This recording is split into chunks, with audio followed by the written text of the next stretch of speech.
Yeah, g'day everyone and welcome back to the Gold Coast Titans Frontline podcast. We're now live all over social media, so make sure you get involved with the show. Drop your comments and we will bring them up on screen. I'm joined every week by my co-host Russ. Not our week again though, was it, mate? Another unfortunate result. Yeah, mate. I think we're starting to get used to it as a club now. All supporters, like, what's this? We're dead last on the ladder. It's not looking the greatest. Yeah, it's a tough year, man. I came in with a lot of hope. Yeah. And I'll be I honest, think a lot of people did, man. Yeah, and after our first two wins, I don't think we were wrong to have a lot of hope. We were actually really good against the Knights and the Roosters back to back. But really, since that point, I mean, we've had some wins sporadically, but it's ultimately, a lot of games to forget, man. Let's go into grading our performance. What would you give us this week between an F- and an A+? We leaked 30 points. You're never going to win games leaking 30 points a game. Yeah, we had some shimmers of brilliance in that game, but we're also versing a team that the Cowboys, who are also struggling, and I can't give us better than a D. I think we have the worst defense in the comp as well, man. Yeah. I knew we averaged the same as the Cowboys coming into this. They obviously scored more points to defeat us. So, yeah, worst defense in the NRL. I've got a D as well. And I'll be completely honest here for Cowboys fans, if there are any tuning in. You guys were bad. You guys were not good. We were just worse. And so I guess the joke's on us as Titans fans. It's really frustrating because I honestly reckon we're the two worst teams in the comp right now. Us two. Yeah. Well, since round 9, when the Cowboys beat us the first time, their only wins are against us and the Tigers. So that's not, we're not being unfair or, biased in that assessment. Cowboys were not good in this game. And that's why the loss is even more frustrating for me because we didn't have to be great. We only had to be good to win this game. And somehow we were worse. So super frustrating, mate. I'm going to go ahead and give it a D as well. Unacceptable. But the fact it's a D and not an E is probably reflective that it wasn't our worst performance of the season, but it was horrible to watch all the same. I feel like we lost that game in the first 10 minutes, but I looked at our first 3 sets. We didn't run over 30 meters. Like, you want to lay a platform at the start, and our first set, we ran 27 meters after 5 tackles. I'll tell you what, I saw something at the ground on the replay that led to the Cowboys' first try. And I'll definitely get off my chest and we'll touch on it when we go into our game review, mate, because I saw the same thing early, not even mistakes, just early intent missing, where, like you said, we're not running hard in the opening set.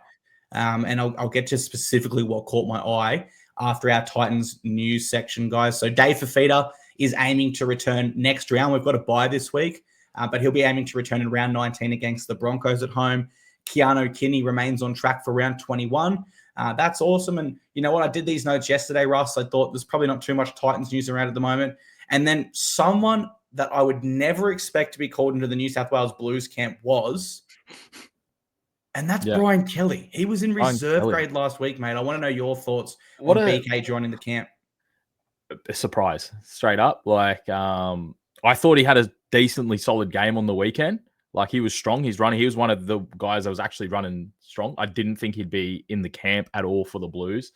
Good on him. He went from playing Queensland Cup to 1-game Titans to training with the Blues now. What a 2 weeks for him, man. Straight up. This is my problem with our coach's philosophy of dropping players back to reserve grade, right? Brian Kelly goes back for 1 week. He plays well for Tweed after a run of poor games or at least mid-games for us. And now he's being rewarded by joining the New South Wales Blues camp. Lofiana Khan-Pereira, he gets dropped this week. What's the bet? He's back for round 19 against the Broncos, right? And so my point I'm making here is we don't actually drop players and punish them. We give them a little break off, and there's ultimately no accountability. They're right back into the team, and in this case, they're right into the Blues squad. So I would really love Des to just come down with more firmness. Hey, BK, I've given you however many weeks in a row you haven't performed, or not BK, any player for that matter. You haven't performed. Go back to reserve grade for a solid month and show me you want to be in this team. Yeah. We don't do that, though, do we, mate? 1 week. Yeah, you're probably right, because Loffy went and scored 2 tries, so and he probably plays again after the right. The only thing I can think is we are one of the teams on the bye, so potentially the Blues were just looking at which teams were on the bye, who not to disrupt. Yeah. And like, which other Blues players do we really have in our side? Regan Campbell-Gillard, Zane Harrison. Like, BK probably is the most logical if you had to have a Blues representative at this stage of the season. 7 other teams that got by. Surely there was another center in there playing for the Blues that, I don't know. Nothing against Baker. Probably he wouldn't even thought that he would have been getting picked for the Blues. Oh, you could give me 1,000 to 1 odds. Brian Kelly Blues camp. I wouldn't have taken that bet. I would have pocketed my hard earned. For the simple fact, his form just has not been anywhere near an Origin standard. Even he would admit that, being dropped to reserve grade last week. So it's a head scratcher. BK being in the Blues camp. Fingers crossed he comes back energized. And hopefully he goes there, has a great week on camp. Obviously, he's not going to play unless something formidable happens in that camp. But like, he's not going to play. So hopefully, it's just good for him, a good restart, and he comes back and brings good form to the Titans. Yep, that's what we can hope. I mean, a lot of Titans fans will joke about it and pay out on him. But the fact is, he's been selected for a reason. I know he's not in the best form for us, but hopefully there is a positive to come with BK returning. G'day, Colt from YouTube, mate. Always great to see your name rolling through the chat, guys. Of course, we are live right now. We can see your comments and we can bring them up on screen. So particularly as we go through these next segments, please feel free to get involved. Let's review the game, mate. We lose to the Cowboys, 30 points to 24. I thought there was some good moments sprinkled in. Like, we weren't horrible for the full 80, but there was a whole heap of bad. Like, if I'm going to sit here and focus on the sprinkly good stuff for you guys, it's probably not a fair assessment of the game. We were pretty poor, right, mate? What was that? Some things that stood out to you, though? Mate, 30 points. We can't leak 30 points. We're doing this every week. We're not going to win games. And like I said before, I feel like we lost that game in the first, 5 sets of the game, 10 minutes. We weren't running, we were running less than 30 meters for the whole set. We were hardly getting past our halfway. So we're not putting an attacking kick in ever. And it's just, that straight away, we just didn't have the intent. We had a good second half, I thought, but it was just a little too late. And that's exactly right. Like, I think the reason why we have these moments of brilliance in the second half is just other sides getting complacent because it's happening too easy for them. Look, this is what caught my eye that I was alluding to before. 8 minutes in, when Scott Drinkwater steps back on the inside, there should be inside pressure there. Or at minimum, there should be a defender holding their line just in case he steps back inside. That inside man was Regan Campbell-Gillard. And he was walking. 8 minutes in the game, he was walking, and that's why Drinkwater was able to score so easily. Now, if it's the final 8 minutes and Reg has had a huge stint and he's made 40 tackles for us and 150 plus meters, you get it. Fair enough, Reg. That's a big effort. 8 minutes into the game, mate, as a starting front rower, that's just unacceptable. When Jimmy Joliffe started for us, he was awesome. You're going to get subbed off around that 22-minute mark. Just play 22 minutes hard. Then you can have a rest for the rest of the half. You won't come on to the second half. You know what I mean? That's what they want our props to do. Go out there, smash it for 20 minutes. That's all we need. We have 4 elite middle forwards. Yeah. It's not like we need players conserving themselves. They can and they should be going their hardest, particularly 8 minutes in. So for Regan Campbell-Gillard in particular there, I could say a lot of negative things. I don't want to go down that path, but it was just frustrating because Reg is better than that. He really 100%. Is better than that. That was, The next takeaway I had was just our penalties. The amount of times the Cowboys just got a piggyback out of their own end, and then the rain sets in, we're against it, we're chasing points. It was a difficult half of footy, to be honest, the first half. It was not entertaining. We did not look good. The Cowboys didn't look good, but they somehow managed to look better than us just due to our intent, as you said from the start, and then our discipline as well on the back of it. 2 really simple areas, you know. If we were sitting here and we're breaking it down and saying, we just, I don't know, their kicking game was so elite and that's where they caught us out. Or wasn't, but it was just our own discipline and our own intent. We just literally let ourselves down. And we were talking about this before we went live, and we had less errors. We had less they had more penalties conceded than us. We had more run meters. We had more possession. We beat them in every aspect of the game, but we still lost, which means we're not good. We're not playing good football. My takeaway for that, and what I would say, Jacob actually from Facebook says you're never going to get in with Tom Weaver. I actually thought Tom was one of our better players. He had a solid game. We needed him in without JC there for sure. And his goal kicking was awesome too. Yeah, his goal kicking was awesome for us. So I don't think I know naturally the blame falls on the halfback when you have losses like this. But for me, I draw it back to our intent off the start was wrong. And our discipline was even worse somehow. But on to your point of beating them in every single statistic area you want to and still losing the game. Pretty much. We just have no confidence. We look rigid, scared to try something, and just stuck in process. I don't know if Des is overcoaching this side potentially, or if it's just the matter of because we've lost so many, we're low on confidence. But our game plan should be to win games with our attack. Yeah. Ideally, it'd be to have a defensive masterclass, Russ. But if we know anything from the Titans over the past 3 years, we're not going to win with our defense. So we got to win with our attack. Yeah, and we can score points. Oh, we can score points. But I think so we look at the Titans and we say that's a side that can score points. Imagine if we weren't low on confidence and rigid and stuck in process and we just took risks and played free-flowing footy. And I know the rain's a big reason for that as well. So perhaps I'm being too critical, but when I offer this, I'm not just basing it on this one game. This is something we've seen the whole season for me. So yeah, I don't know what it is, mate, but I can give you another takeaway I had, and that was our confidence and our momentum. It just goes away so easily. When we get that confidence momentum, it's not good. It's great. But when we don't have it, it's not bad. It's horrible. We're getting these exacerbated either end of the scale areas of play there, because for me, we were starting to come back, and then I can't remember that, the Cowboys snatch back momentum somehow, and it seems like our players almost go, damn, that was happening really easy. Now we've got to work for it. And they're not interested in working. That's what I was going to ask you. You were at the game. What was the whole vibe like? Because 2 weeks ago when I went to the Manly game, I could tell the boys were switched on for that game, and they put on a good performance. I don't know if you... Look, I can tell you there were some drop balls in the warm-up and stuff like that, and the friend that I was watching with did actually joke with me and said, nah, look, they're dropping the balls in the warm-ups, bad sign. The energy didn't feel like it was there. I know it was a wet and uncomfortable afternoon on the Gold Coast. I think we had just under 14,000 there, but I was actually on my phone doing the score for the Storm and Sharks game on my laptop, and I heard a big cheer, and I thought, that must have been the Titans running out. It sucks I missed that. I looked up, and it was the Cowboys running out.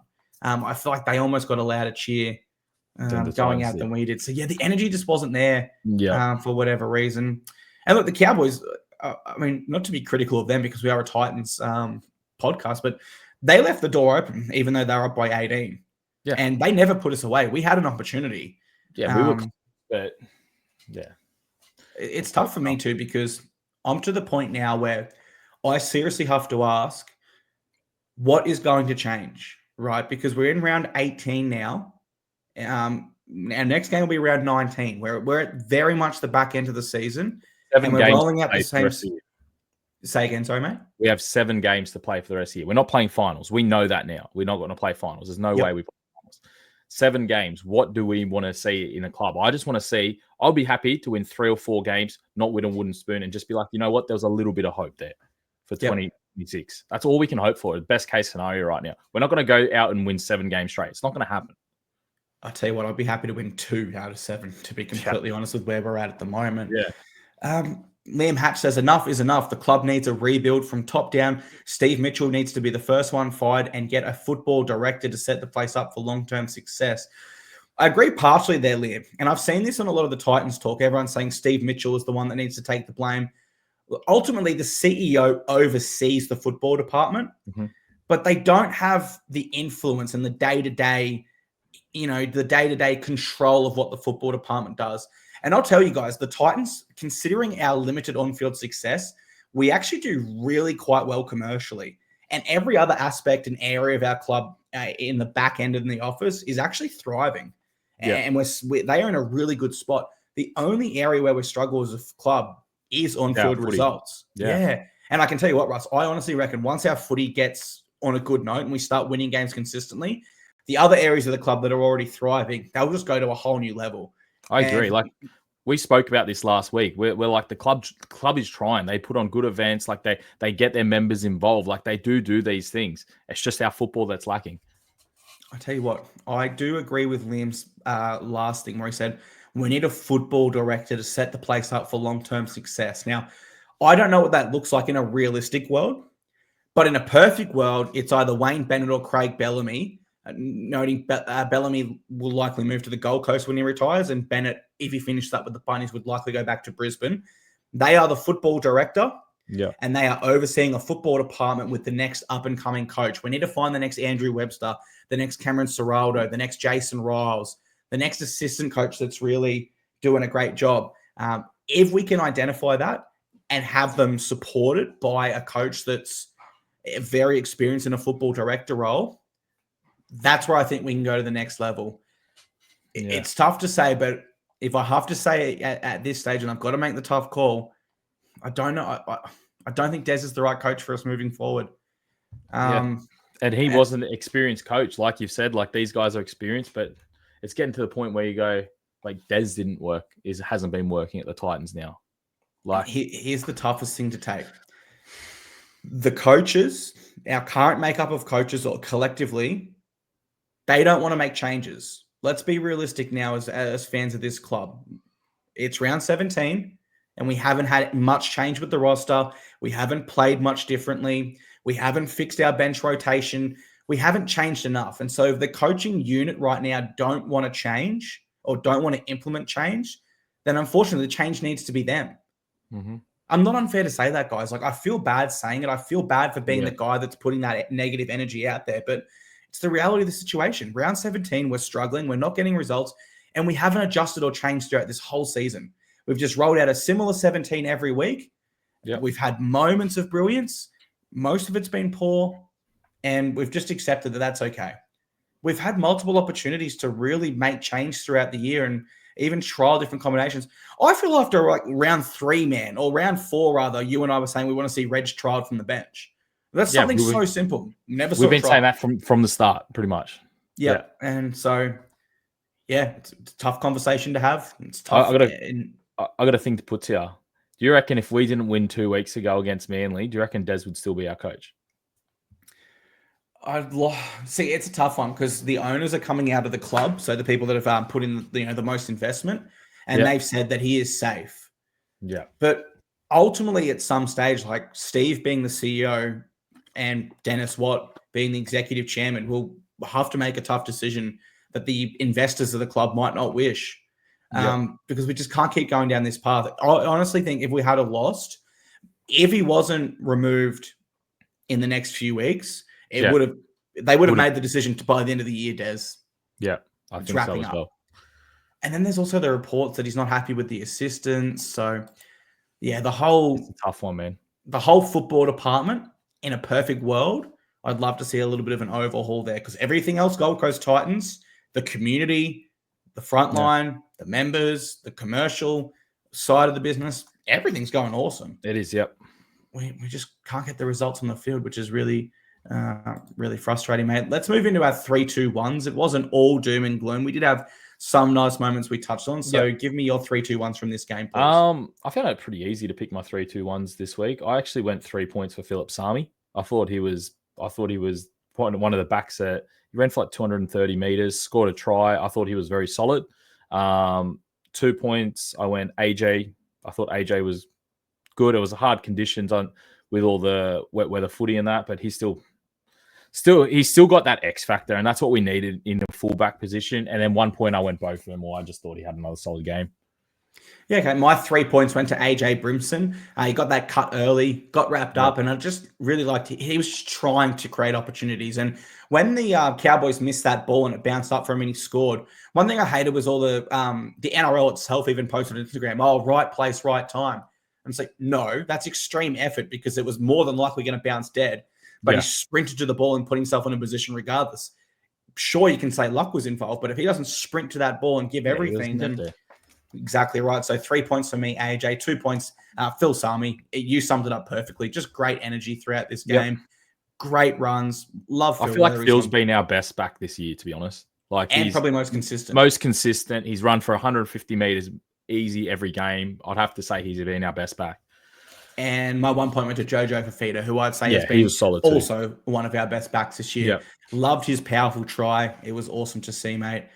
But let's park it there. There wasn't too many positives from the week, so we could go around in circles, spinning negatives.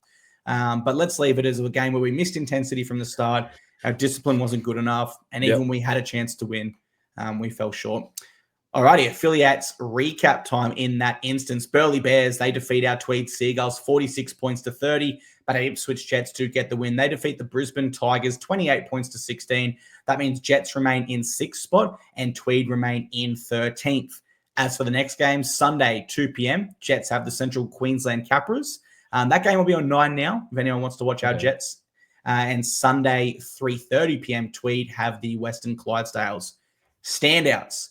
Sonny Kammer, he was one of the Origin under-19s players, Russ. He debuted in the Q Cup inside Sam Stevenson, so congratulations to him. Zane Harrison had a try assist at halfback. Tukey scored, and he had the most meters and tackle breaks for anyone in Tweed. Cross to the Jets quickly. Alofiana Khan Pereira, he had 2 tries and 1 try assist on the wing there. And Arama Howe had 162 meters and 28 tackles. But the man we need to talk about from the Tweed Seagulls making his Q Cup debut from the bench, Cooper Bye, 2 tries, 146 meters, 4 tackle breaks, 2 line breaks, 19 tackles, 0 missed, all in 49 minutes, mate. He has to be the future. That was his debut as well. First game. Best debuts you could possibly have in Q Cup. Off the bench, 50 minutes, and the stats were ridiculous. Now, a player like that, man, we got to talk about this. Like, these are players we need in our club playing 2026 onwards. Like, if he's good enough, we need to be signing, throwing money at these people before they get snapped up, because they will. People will look at that and be like, "No, we want him. Look at that." And these are the young guys. If we want any sort of success in the club, I feel like we've got to, like a player like that, we've got to throw some money at him straight up. Even at the back end of this year, this year's done. Give him 10 minutes off the bench in a game. Who cares? Give him a debut. He'll be like, "Oh, look, I'm getting a debut as a 19-year-old." If he's killing Q Cup, give him a couple more games in Q Cup. If he's getting good results, good stats, mate, give him a jersey. And re-sign him long term. Look, I think there's 2 things we need to note in this situation, Russ. Number 1, we need to learn from the Josiah Pahulu mistake. We gave him his debut season. He was looking like a Rookie of the Year contender. And then by reports, not confirmed, but by reports, we didn't give him his last game, so he missed out on a bonus, which was just wrong to do.